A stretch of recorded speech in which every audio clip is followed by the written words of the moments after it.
आप सभी को बता दिया गया है कि किस तरह से लोगों के साथ धोखा हो रहा है, धोखाधड़ी हो रही है।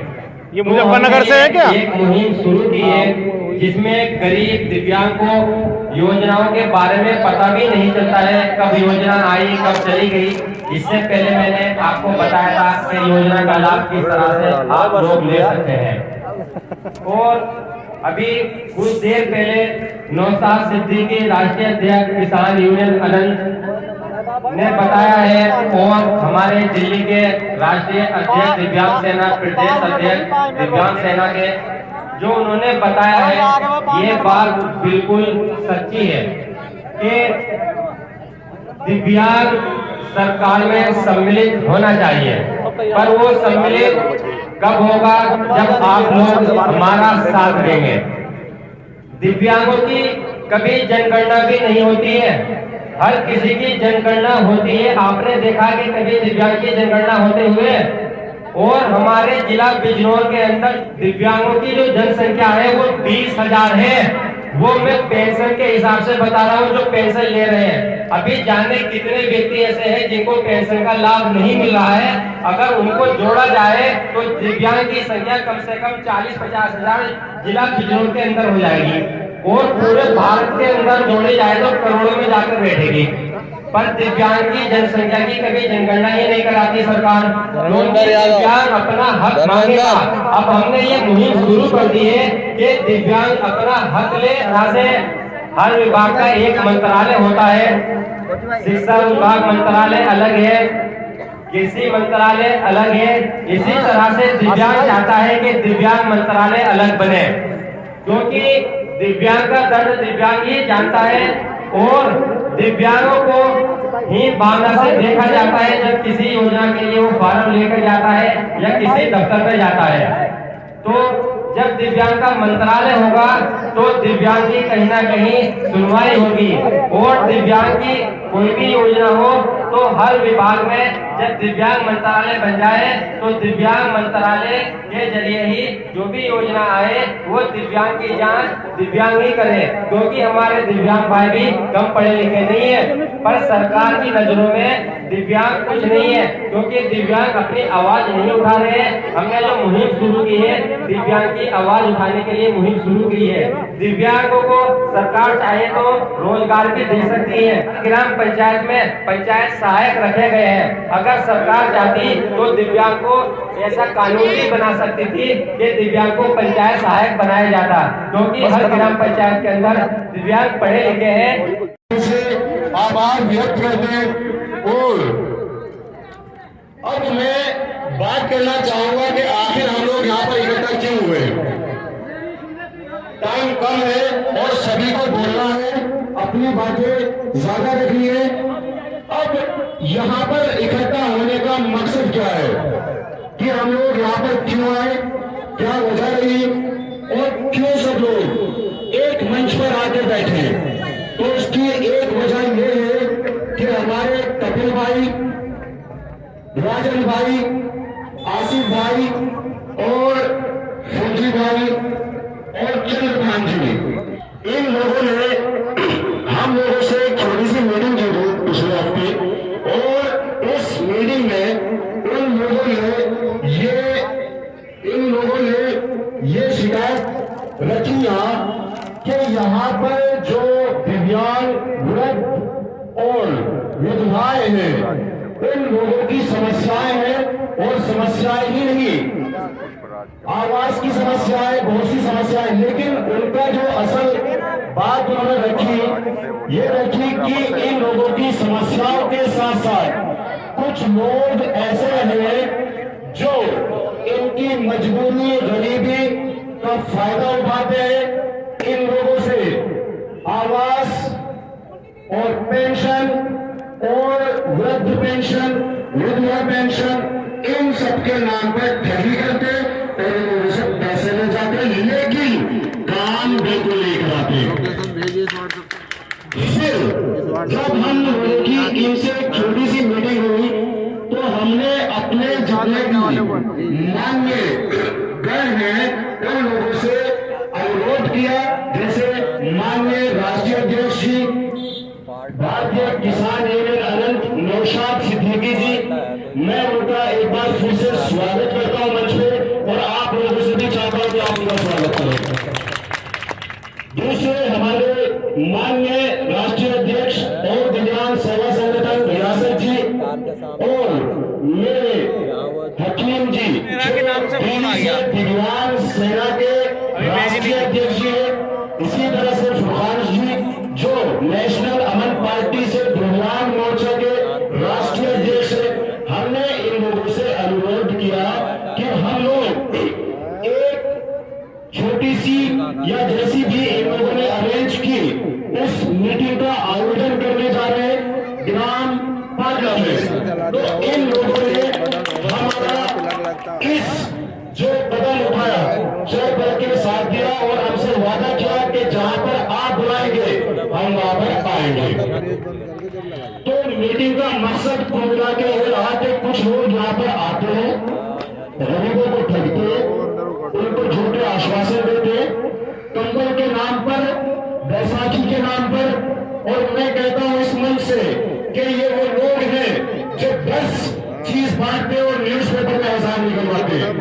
कौन है जो इन लोगों से जवाब देगा?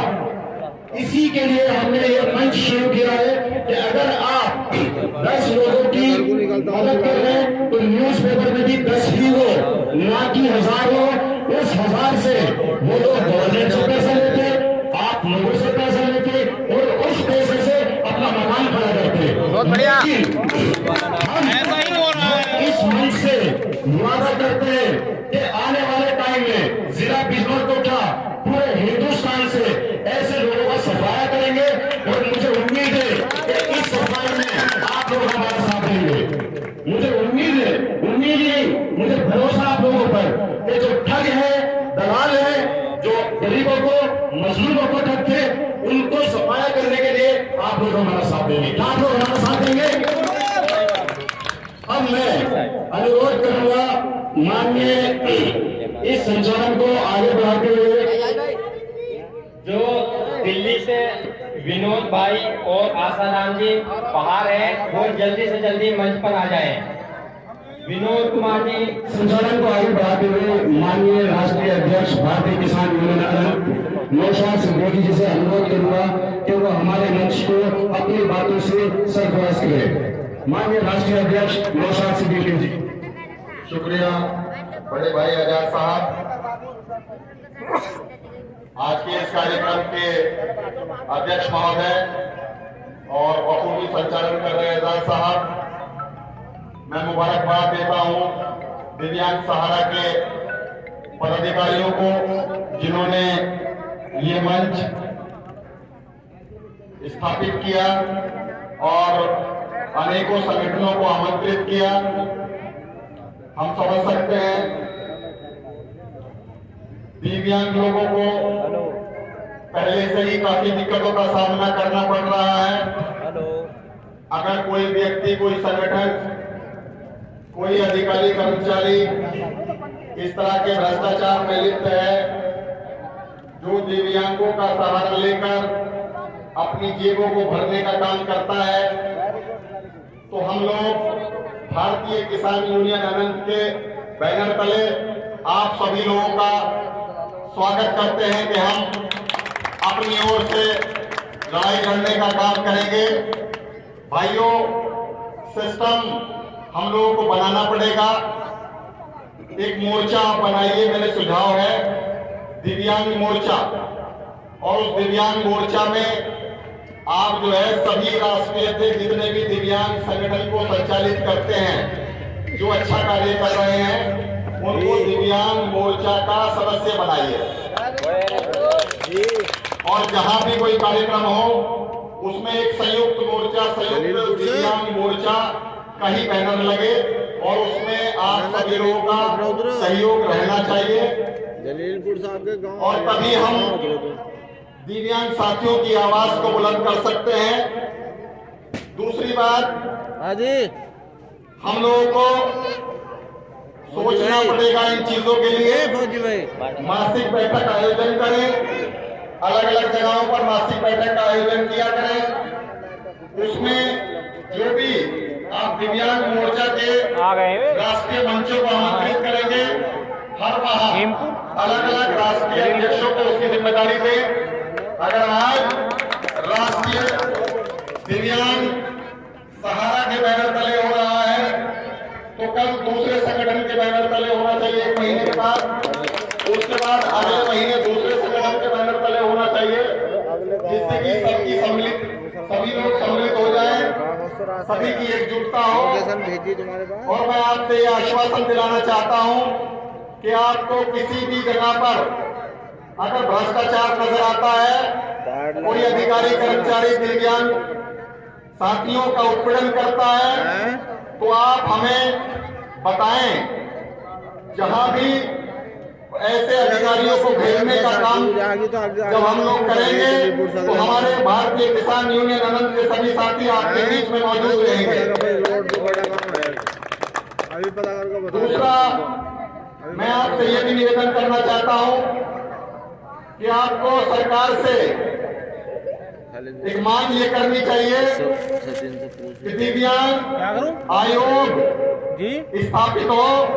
मैं आपकी नॉलेज के लिए बता दूं कि सरकारों ने आपको सिर्फ दिखाने के लिए राष्ट्रीय स्तर पर और प्रदेश स्तर पर आयोग का गठन किया हुआ है। मैं समझता हूं कि ऐसे आयोग का क्या फायदा, जिसमें दिव्यांग आयोग का नाम तो दे दिया गया है, लेकिन उस पर दिव्यांग संगठनों के, दिव्यांग मोर्चा के, दिव्यांगों की समस्याओं को समझने वाले लोगों को आयोग में शामिल नहीं किया गया है। मैं सभी साथियों से इस बात पर गौर दिलाना चाहता हूं, जितने भी प्रतिनिधि, जितने भी राष्ट्रीय अध्यक्ष दिव्यांग संगठनों को चला रहे हैं, हमें पहली मांग सरकार से ये रखनी चाहिए कि जो दिव्यांग आयोग राष्ट्रीय स्तर पर बना है और प्रदेश स्तर पर बना है, उसमें आज तक IAS अधिकारियों को उसका मुखिया बनाया जाता है। हम लोग चाहते हैं कि दिल्ली के जंतर मंतर पर एक दिव्यांग मोर्चे का आंदोलन शुरू किया जाए और उस आंदोलन में ये मांग की जाए कि राष्ट्रीय स्तर पर जो आपने दिव्यांगों के नाम पर आयोग बनाया है, उसमें आप दिव्यांगों के बीच के प्रतिनिधियों को आयोग का अध्यक्ष बनाएं, उन्हें मंत्री स्तर का दर्जा दें, जो कि वो राष्ट्रीय अध्यक्ष, जो आयोग का राष्ट्रीय चेयरमैन होगा, वो जगह जगह पर जाकर अपने दिव्यांगों साथियों की समस्याओं को सुनकर उस आयोग के माध्यम से उन मंत्रालयों में जाकर के, प्रधानमंत्री के कार्यालय में जाकर के उनके बीच में बैठ करके उनकी समस्याओं को बताए। साथियों, मैं देख रहा था कि राष्ट्रीय स्तर पर भी और प्रदेश स्तर पर भी जो आयोग गठन किए गए हैं, वो सिर्फ आपको दिखावे के लिए किए गए हैं। क्या आप इस बात से सहमत हैं कि जब तक आपका बीच का प्रतिनिधि उस आयोग का अध्यक्ष उपाध्यक्ष नहीं होगा, जब तक उस आयोग का कोई अस्तित्व नहीं है? तो साथियों, ये बहुत बड़ी बात है।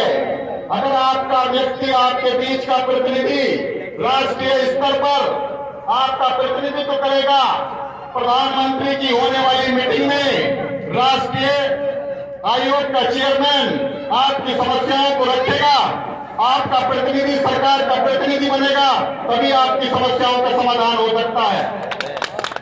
नहीं तो हम इसी तरीके से धक्के खाते चले आए हैं और धक्के खाते चले आएंगे। तो मैं कहना चाहता हूं, उसके लिए सरकार से ये मांग की जाए और हमें जंतर मंतर से ये जो है आवाज बुलंद करनी चाहिए पूरे देश की।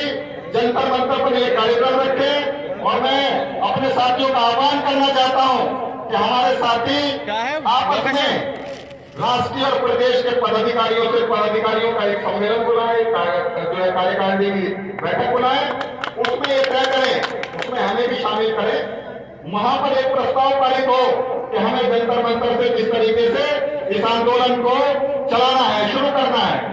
क्योंकि साथियों, जब तक आप सरकार में शामिल नहीं होंगे, तब तक आपकी आवाज को कोई सुनने वाला नहीं।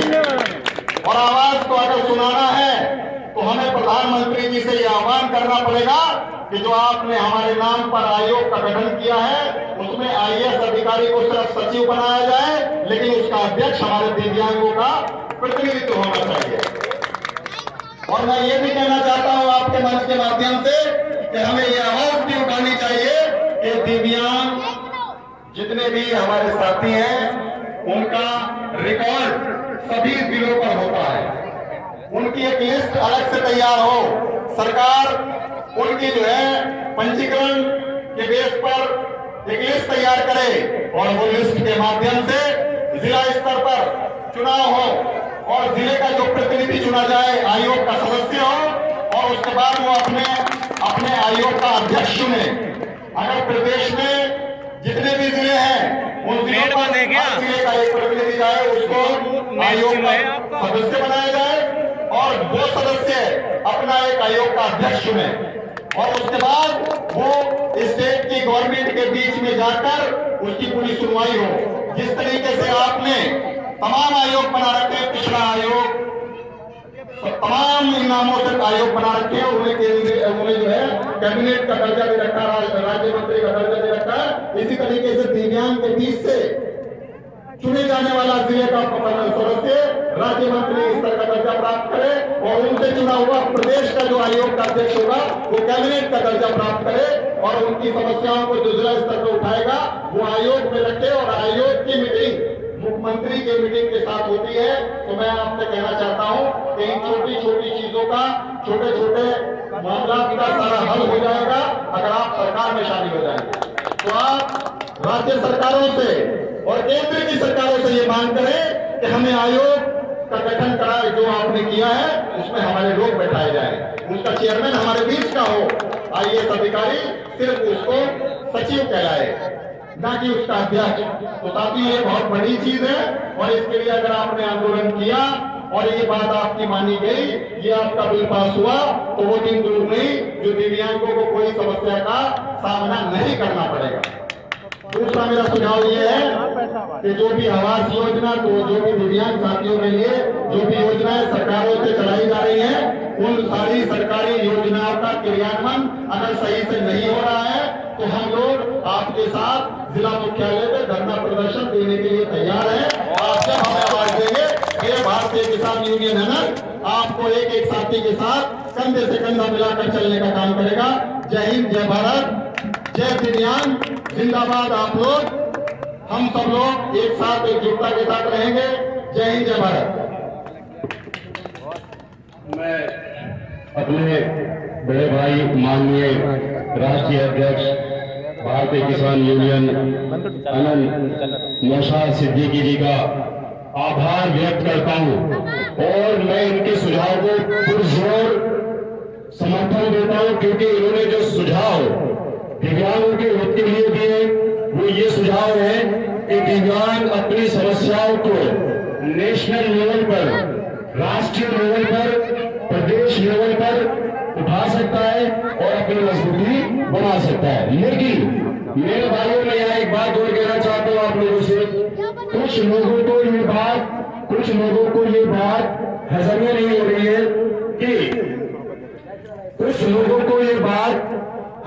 हो रही है कि इन लोगों ने ये एकता मंच बनाया ही क्यों? क्योंकि अगर एकता मंच बना है तो कहीं ना कहीं एकता भी बनी है, और जहां एकता होती है वहां ना तो पैसा बर्दाश्त बाहर हो गया, ना चालबाजी रुकती है, ना धोखेबाजी रुकती है। तो कुछ लोगों ने ये कहना शुरू किया कि दिव्यांगों का एक गांव जाके ढूंढ रहा है जो लोगों को स्कीम के बारे में बता रहा है, उनको जागरूक कर रहा है। तो मैं उन लोगों से केंद्र के माध्यम से कहना चाहता हूं कि वो कितने भी अफवाह फैला लें, लेकिन हम लोगों ने जो मिशन शुरू किया है अपने भाइयों के साथ मिलकर, उस मिशन को हम आखिरी सांस तक करते रहेंगे और उस मिशन के लिए लड़ते रहेंगे। यह हमारा वादा है उन लोगों से। अब मैं आगे निवेदन करता हूं अपने हकीम चाचा जी से, जो राष्ट्रीय अध्यक्ष दिव्यांग सेना दिल्ली से हमारे मंच पर उपस्थित है, कि वो अपनी बातें रखें और हमारे और इस मंच के बारे में कुछ साझा करें। तो मैं निवेदन करता हूँ माननीय रियासत राजा जी से, जो राष्ट्रीय अध्यक्ष और विज्ञान सेना संगठन से, मैं चाहूंगा कि वो अपनी बातें रखें। रियासत राजा जी। नमस्कार, सत श्री अकाल, अस्सलाम वालेकुम। साथियों, मैं आज विज्ञान सेवा संगठन चला रहा हूँ, जिसका मैं राष्ट्रीय अध्यक्ष हूँ। नाम मेरा रियासत राजा है और नूरपुर से बिलोंग करता हूँ। साथियों, मैंने जब संगठन बनाया, एक दूसरे लोगों की हरकत देख करके बनाया कि कुछ लोग दिव्यांगों पर, महिलाओं, माता बहनों पर इतना अत्याचार कर रहे थे कि मुझसे देखा नहीं गया। मैंने जब जाकर के एक संगठन बनाने का काम किया है।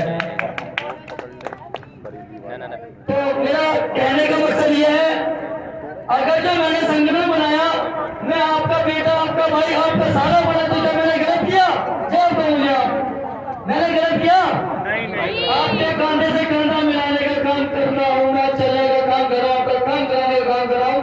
क्या मैंने गलत किया? कुछ लोगों ने मुझे जान से मारने की धमकी दिलवा रखी है कि तुझे जान से मरवा देंगे अगर तूने किसी गरीब का विकलांग का सहारा बना दिया। क्या मैं गलत कर रहा हूँ? कुछ लोग हमारे बारे में गलत अफवाहें फैला रहे हैं कि ये लोग ये वो। कुछ लोगों का संगठन बना हुआ है। मैं आने वाले समय में उनका नाम सबके सामने खोल कर दिखाऊंगा, अभी नहीं बताऊंगा मैं। कुछ लोग पूरे जिले के अंदर भ्रष्टाचारी का काम करने का काम कर रहे हैं, महिलाओं के साथ उत्पीड़न करने का काम कर रहे हैं। मैं खुद उन लोगों के साथ जुड़ा हुआ था जब मैंने देखा कि उन लोगों का काला धन, भ्रष्टाचार अपनी, यानी कि अब हम सभी लोगों को लूट खसोट करके अपनी बिल्डिंग, अपने महल बनाने का काम कर रहे हैं। क्या साथियों, ऐसे आदमी का साथ छोड़ना सही था या गलत था? बताइएगा, मुझे बताइएगा जी। मैं एक छोटा सा बच्चा हूँ। मंजिलें उन्हीं को मिलती है जिनके सपनों में जान होती है। बाबूजी, मंजिलें उन्हीं को मिलती है जिनके सपनों में जान होती है। बाबूजी, पंखों से कुछ नहीं होता, हौसलों से उड़ान होती है। हमने एक ही नारा लगाया है, दिव्यांग एकता जिंदाबाद। ना छेड़ दिव्यांग को लड़ना मुश्किल होगा, ना छेड़ दिव्यांग को लड़ना मुश्किल होगा, और ऐसा लिख देंगे इतिहास की पढ़ना मुश्किल होगा। जय हिंद, जय भारत, जय जवान, जय किसान। बहुत ही जोशीले अंदाज में मेरे विरासत भाई ने अपनी बात को रखा और बड़ी मजबूती के साथ ये रखा कि मैं उन लोगों को अच्छे से जानता हूं जो उत्पीड़न करते आ रहे हैं, और उस उत्पीड़न के खिलाफ लड़ने का काम हम संगठन में रहकर करेंगे। ये कहूँगा कि हमारे पंकज त्रिपाठी जी जो दिल्ली से आए हुए हैं, वो आए और अपनी बातें रखे।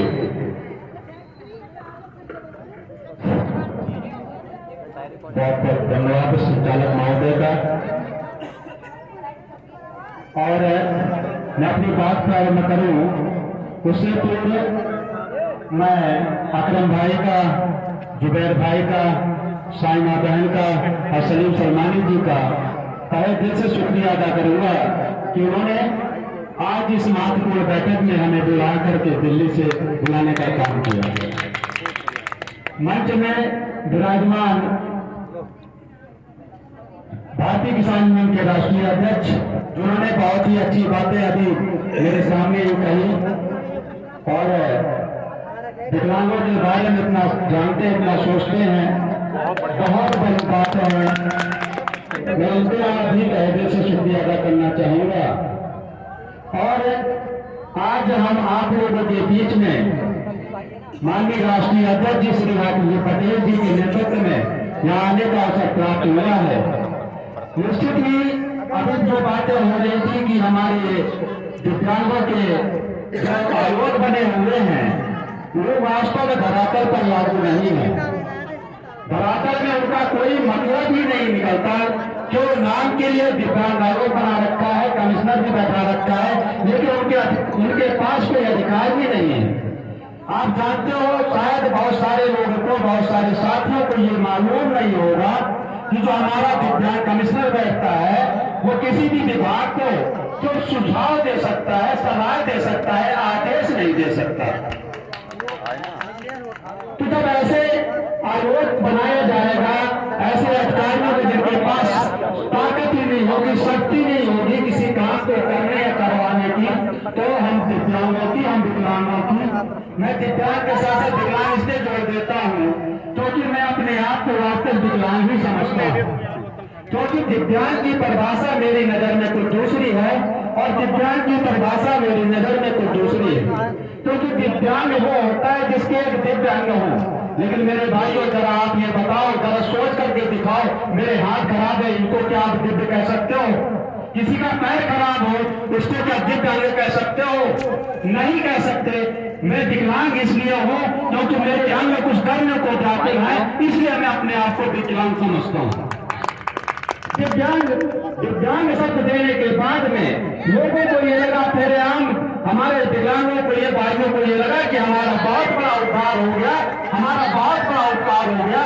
लेकिन क्या ये कोई दिव्यांग हमारा साथी बता सकता है कि जब से दिव्यांग शब्द आपका मिला तो आपके जीवन में कौन सा परिवर्तन आ गया? मुझे नहीं लगता कि आपके जीवन में किसी भी प्रकार का कोई परिवर्तन आया होगा। जैसे आप पहले संघर्ष कर रहे थे वैसे आज भी आप उसी प्रकार से संघर्ष कर रहे हो। आपका पहले कोई स्थान था ना आज आपका स्थान है। अगर आपको कोई स्थान दिला सकता है तो आपकी शक्ति दिला सकती है। आप जब संचित देंगे तब आपको कोई स्थान मिलेगा। लेकिन हम लोगों में कमियां भी हैं। ये चूंकि मंच हमारा है तो मैं खुलेआम कहना चाहूंगा, भागते हैं इधर उधर भागता है, सोचते नहीं हो कि आपके साथ ईमानदारी के साथ कर रहा है, आपके साथ ईमानदारी के साथ संघर्ष कौन कर रहा है, आपको सोचना और देखना ये पड़ेगा। अभी बात हो रही थी, मेरे भाई कह रहे थे कि हमारी जो मांगे हैं, हमारी जो समस्याएं, इनको लेकर के जनता मंत्र में एक आंदोलन किया जाए। तो मैं आपको करना चाहता हूँ माननीय राष्ट्रीय अध्यक्ष जी के माध्यम से कि आप कितना भी बड़ा आंदोलन की रूपरेखा बनाइए, तैयारी बनाइए, आपको दिल्ली में किसी भी प्रकार की कोई असुविधा नहीं होगी। ये मैं राष्ट्रीय अध्यक्ष जी को आश्वस्त करने के लिए यहाँ पर आया। दिल्ली के अंदर जब भी आपकी रूपरेखा तैयार हो जाए, मैं खुद सोच रहा था, इस बारे में विचार कर रहा था कि हम बैठ करके जितने भी संगठन चल रहे हैं, हम दिव्यांगों के, हम दिव्यांगों के, जो अपने आप को दिव्यांग मानता है हमें उससे भी कोई परहेज नहीं है, जो अपने आप को विकलांग मानता है हमें उससे भी कोई परहेज नहीं है। सबको बैठ के, सबके राष्ट्रीय अध्यक्षों को बैठ करके दिल्ली में एक बैठक कर ली जाए और एक बड़े कार्यक्रम के रूपरेखा तैयार की जाए। ये जिम्मेदारी मैं आप सब पर सौंपता हूँ। आप सब लोग जितने के लोग हैं, जहाँ करके भी किसी कोने का भी संगठन हो, आप उसे संपर्क करिए और जो भी संगठन के पदाधिकारी, सदस्य, मेंबर या कार्यकर्ता जो दिल्ली पहुंचेगा, दिल्ली पहुंचने तक की आपकी जिम्मेदारी होगी। दिल्ली पहुंचने के बाद सारी जिम्मेदारी हमारे राष्ट्रीय अध्यक्ष जी को संभालेंगे। इसमें कोई संदेह किसी भी प्रकार का किसी को नहीं होना चाहिए। और अभी भाई ने कहा था कि बहुत सारे समस्याएं समाज हमारा जुड़ता है, लेकिन उनके साथ में कुछ वर्ग ऐसे भी हैं जो हम दिव्यांगों से कम नहीं है, जो 7 साल से उम्र के हैं, जो बुजुर्ग हो चुके हैं, जो युवाएं हैं, हमें उन सबको भी अपने साथ में लेकर के चलना है। क्योंकि जिस प्रकार से विकलांग समाज की अंतिम कड़ी होता है, उसी प्रकार से घर का बुजुर्ग भी एक प्रकार से समाज की अंतिम कड़ी के रूप में ही देखा जाना चाहिए। क्योंकि उनको भी कोई बहुत ज्यादा पूछने वाला नहीं होता। तो हमें इन सबको, पूरे समाज के जो सबसे उपेक्षित वर्ग है, जो समाज का उपेक्षित वर्ग है, जिसको कोई पूछता नहीं है, हमें उनके आंसुओं को पूछना है, हमें उनके दर्द को समझना है, उनके दर्द को समझते हुए उनकी समस्याओं का निदान भी करना है और उनसे जो अगर सरकारों से मांग करनी पड़े तो उसके लिए देने तत्पर रहना है। उसे चाहे नकाशियां खानी पड़े, चाहे बैसाखियां खानी पड़े, चाहे बोलियां खानी पड़े, हम उस काम से कभी पीछे न हटे हैं और न ही कभी हटने वाले हैं। इन्हीं शब्दों के साथ मैं अपने भाइयों को ध्यान देता हूँ। बहुत बहुत धन्यवाद।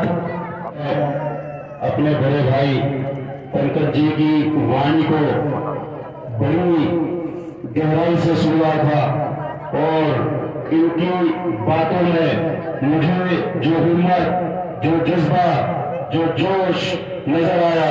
अगर इसी तरह से हमारे दिव्यांग भाइयों में ये जज्बा हो, ये जोश हो और कुछ करने की हिम्मत हो, तो मैं आप लोगों से इस मंच की तरफ से कहना चाहता हूं कि हमारे लिए कुछ भी करना मुश्किल नहीं है, हमारे लिए कुछ भी करना मुश्किल नहीं है। कहते कपिल भाई जो इस आसिफ भाई और राजन भाई और अपने फौजी भाई और चंद्रभान जी जो इस मंच की जान है, क्योंकि इनके बिना हम ये प्रोग्राम जो आज आपके सामने कर रहे हैं सोच भी नहीं सकते थे।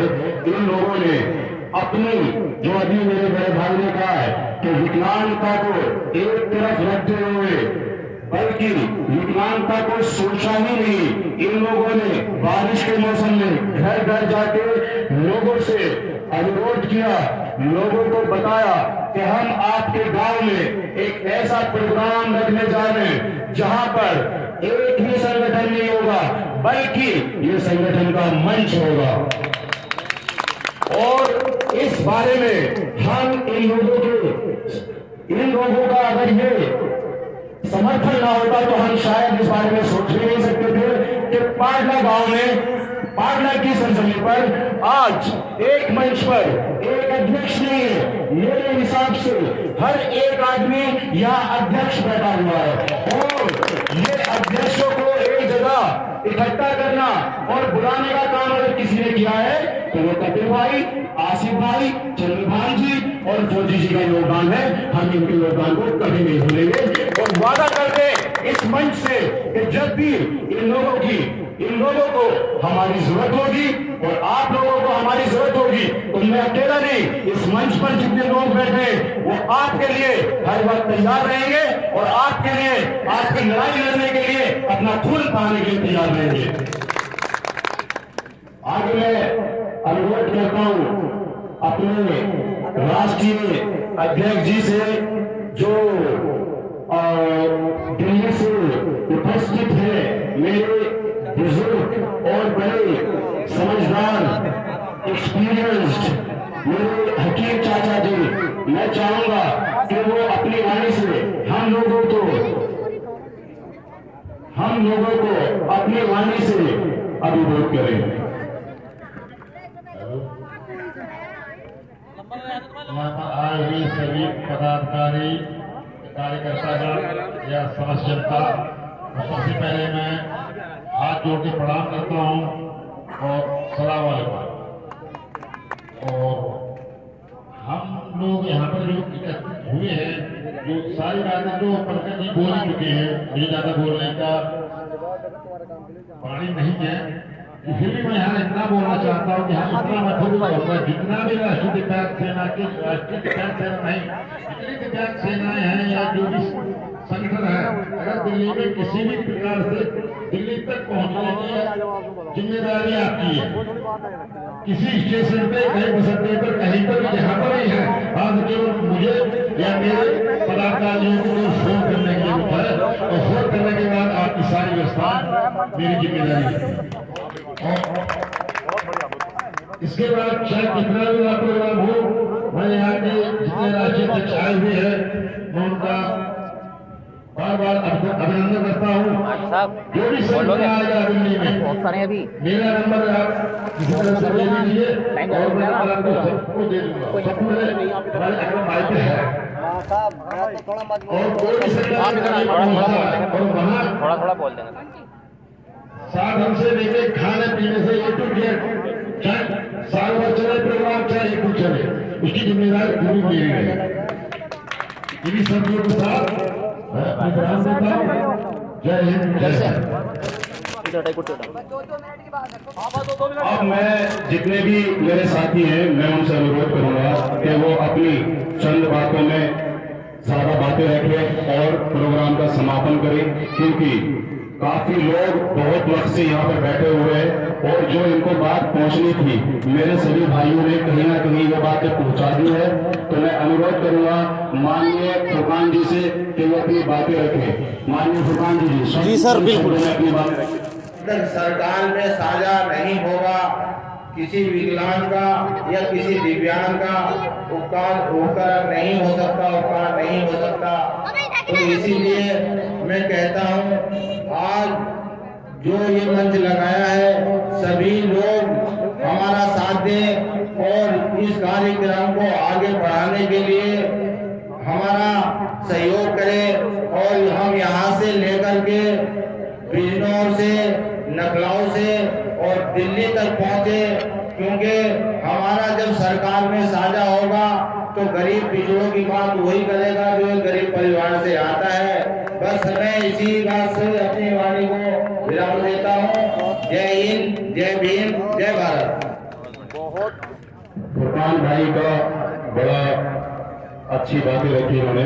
मैं आगे चाहूंगा जितने भी मेरे साथी बोलने वाले चंद बातों में अपनी बातें रखें, प्रोग्राम का समापन करें, क्योंकि हमारे एक भाई को कुछ जरूरी काम है, कहीं ना कहीं हमने उनकी बात को भी मानना पड़ेगा। उन्हीं की अध्यक्षता में ये प्रोग्राम है, तो कहीं ना कहीं मैं माफी चाहूंगा जो भी मंच पे है, बस थोड़े शब्दों में अपनी बातें रखें।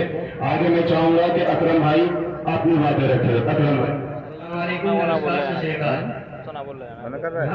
हम बता रहे हैं ना आपसे, सम्मानित साथियों, परिचय भी नहीं दिया जाएगा यार। मैं राष्ट्रीय जो मीटिंग हुई है, राष्ट्रीय दिव्यांग सारा बैनर तले हुई और एकता मंच के द्वारा हुई, और मैं एक बात कहना चाहता हूँ, जो हम जो एक संगठन के साथ थे पहले, राज्य विकलांग एसोसिएशन, उसका काम क्या था, उसने काम किया कि अभी 25 तारीख को एक क्या बोला जाएगा, परिचय दिया जाएगा, जिसका समय था सब जनता को बेवकूफ बनाया और उन्होंने सब विकलांगों को, विधवाओं को ये आश्वासन दिया और उन्होंने एक भीड़ इकट्ठा की और उस भीड़ में उन्होंने जो कैंप जो लगा वो 5 बजे लगा, उसमें जनसंख्या थी 100 की और उन्होंने अखबार के माध्यम से बड़ी मुश्किलों से निकाल कर आया पानी, दिव्यांगों को जगह भी नहीं मिल रही। एक बेसहारा समझकर एक बात को कहा कि हमने 1000 आदमियों को वितरण किया, हमें ऐसा काम नहीं करना है और उन संगठन से जो भी छूटता है उसे वे धमकी देते हैं जान से मारने की। और मैं सभी भाइयों से कहता हूँ, ना तो हम कभी डरते हैं न कभी डरेंगे, एक नहीं 100 पास आ जाए, एक नहीं 100 पास आ जाए। और हमारे एक काशी भाई थे, उन पे छोटा मुकदमा कराने का काम किया और हम ये आश्वासन देते जहाँ किसी के साथ अन्याय होगा हम न्याय कराने का काम करेंगे, चाहे उसके लिए हमें अपनी जान देनी पड़े। और हमारे रियासत भाई के ऊपर भी मुकदमा किया और एक हमारे दिव्यांग को बहुत गंदी गाली दी और हमें भी धमकी दी कि 3 दिन के अंदर हम गोली मार देंगे। न हम गोली से डरते हैं, न पैसे से डरते हैं, न ताकत से डरते हैं। मैं राष्ट्रीय महासचिव हो गया अंसारी। मैं अपने राष्ट्रीय महासचिव अकरम जी की बातों को समर्थन देता हूं कि अगर कोई भी हमारे खिलाफ या हमारे साथी के खिलाफ झूठे मुकदमे या किसी चीज में फंसाने का कोशिश करेगा तो ये मंच उसके खिलाफ खुली जंग लड़ेगा, यह हमारा वादा है भाई से।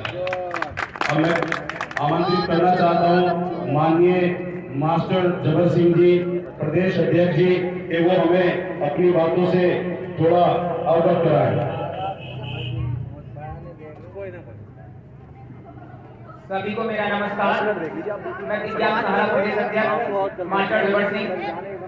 बहुत सारी बातें आप लोगों को बता दी गई हैं और चूंकि समय कम है, यदि हम सभी बार बार एक ही बातों को दोहराएं तो वो भी समय ज्यादा लगेगा।